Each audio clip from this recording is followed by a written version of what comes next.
Well, for most college kids, these next couple of weeks are crunch time with the end of semester finals, which means excitement for their break, but anxiety for the test.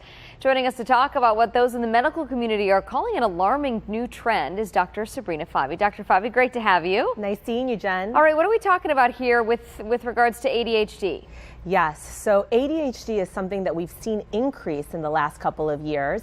And although there's a genetic cause to contribute to this, there's also an alarming rate that we're seeing that is more than just genetics, because genetics haven't just changed in 20 years. And so the thought is that we're seeing this more because people are more exposed to screens, whether it's your tablets, TVs, or iPhones. And so there was a study done in the Journal of Pediatrics in 2010 that found that when 1,300 third, fourth, and fifth graders were assessed, they found that those that spent over 2 hours in front of a screen, whether it was a TV, an iPhone, or an iPad, those tended to have 2 times more likely to have attention deficit disorder than those that weren't in front of a TV as often. Wow, so how does that translate then with adults or college students? Right, and so that this is something that we see beyond just childhood years. Although it's the most commonly diagnosed psychological problem in children, we see it go into adulthood. And things that we see in adults is a decreased ability to manage time, schedules, poor planning.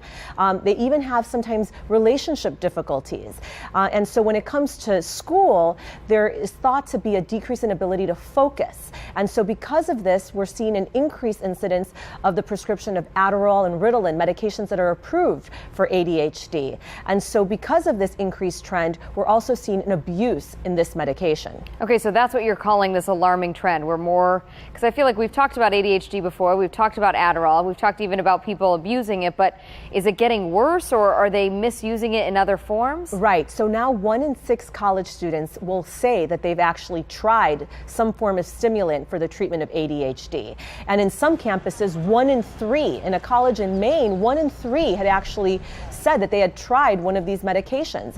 And so the thought is that they're using it not just to increase their focus for exams, like finals that are coming up now in December, but also because they think that it may increase their ability to retain more knowledge or to be smarter, which has never been proven.